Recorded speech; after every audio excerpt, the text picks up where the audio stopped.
Don't blame it on the 251. Blame it on your voice leading. If you haven't got it under control, it's gonna suck. But if you get it right, it's gonna sound amazing.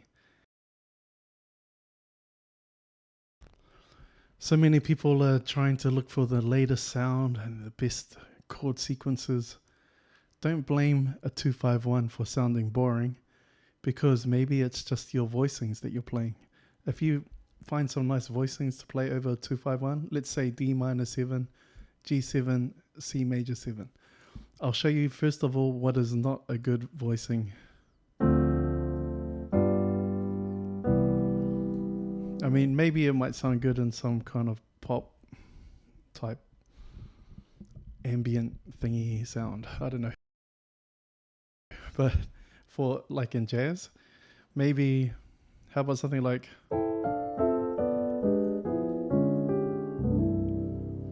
it could be a 251. Maybe something like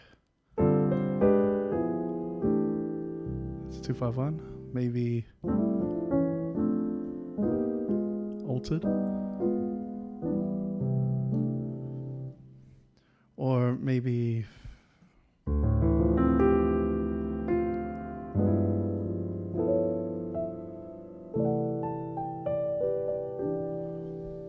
I'm just freestyling those, but the 251s sound good if you know how to voice them properly.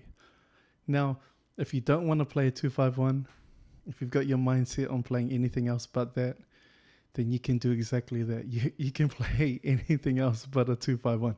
Let's say we're in the key of C, and let's say I'm just going to look at black keys to lead to the C. And people might say that's a tritone of the 5. So I'll just show you. Look, I'll do those two, and then I'll get to C. So how about, depending on your voice leading, it could be any kind of chord that you like, as long as the top note, the top voicing leads to the next chord. How about if I went, okay, how about if I started there and then went up the black keys like that, and then finished on C? What would that sound like? So let's start on C first. Go to 4 chord, 5,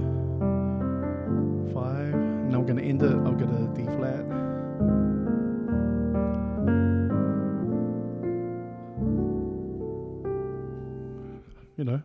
Maybe something like that. But you could go,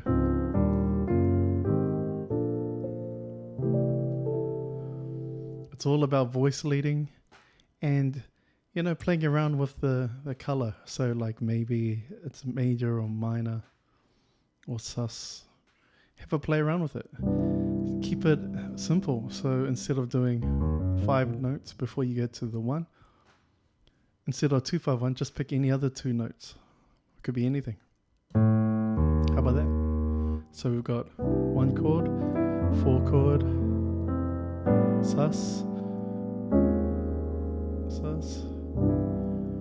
Now, I don't know if that's good or not. I'm going to experiment and try other things now. How about,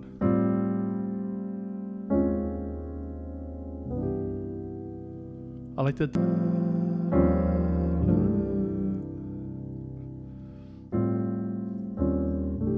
What about,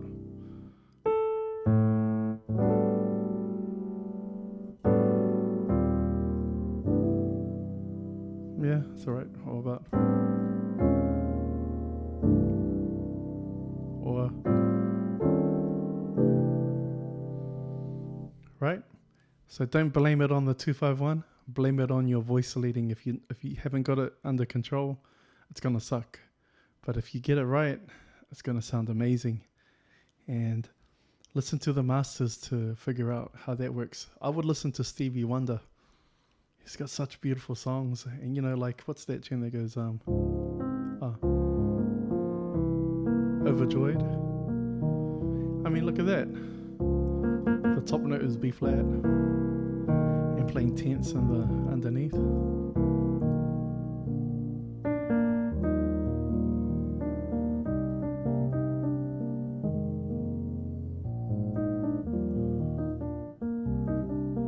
then here. I think it goes there, and then.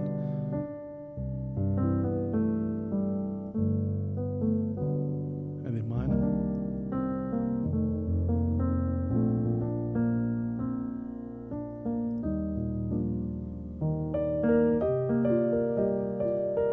Okay, this is not meant to be an overjoyed video, but just to letting you know, that's one person that I might listen to, Stevie Wonder, or any nice, beautiful melody that has. Oh, how about Robert Glasper?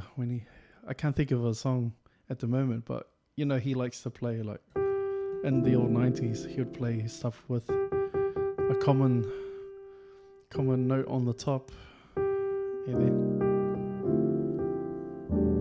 just add other nice, cool minor harmonies underneath, or major sevens, or sus chords, or whatever. I think I made a video on that sort of before, and I added in the one note samba. Okay, so thanks for watching. I hope that you get something from this. Remember, it's how you voice the chords. And I'll leave with a nice voicing. How about this one? From Fred Hirsch. I mean, he didn't make this up, but I learned this from Fred Hirsch from attending one of his workshops. So then I took that to heart literally, and I went, okay, I better learn these. And I'm grateful that I have. It's more like a feeling now, but it took me about a week to get them under my fingers, right? And then it's like, and it sounds good low, like around there. How would you put that in? So instead of a 2-5,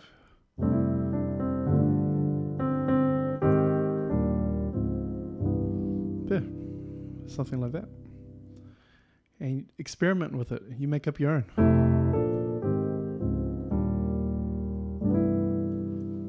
Okay. Thanks for watching. And if you haven't already, please give it a like and subscribe. I really appreciate everybody that's been a part of my journey so far. I think it's been the last 6 months, and people have been subscribing, which I've been really grateful for. And it makes me want to make more videos. And there's a lot, man. There's a lot of stuff that I'd love to share. And I cannot share it all in one video.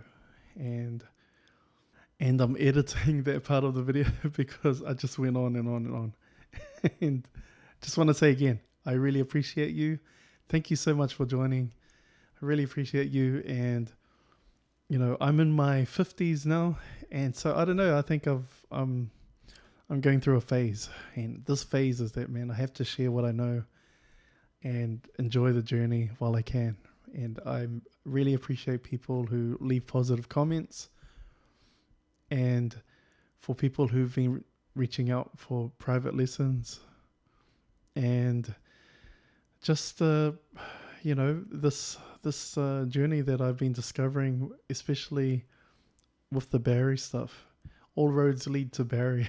And it's so true. I mean, check out. Look, see, I like to just talk and hang out. And then it's going to be like 25 billion hours later. So I'll just show you one thing. Here's a Kenny Barron voicing, right? I love those voicings. It's like basically built on fifths. There's a fifth there, 5, 5, 5, and then go up a half step and play another fifth. It sounds really pretty. So put that over your minor chords, like Beautiful Love.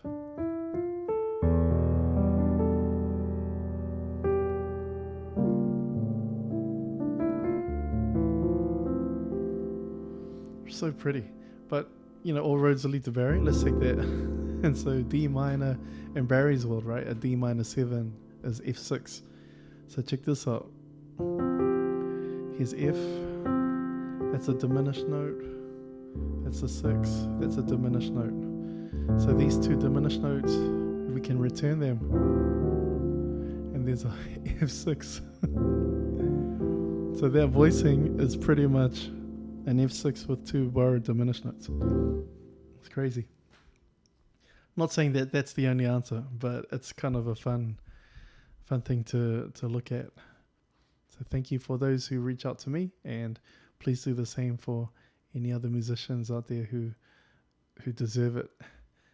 Okay, that's enough of me just yapping. The old guy just talking now. See you next time.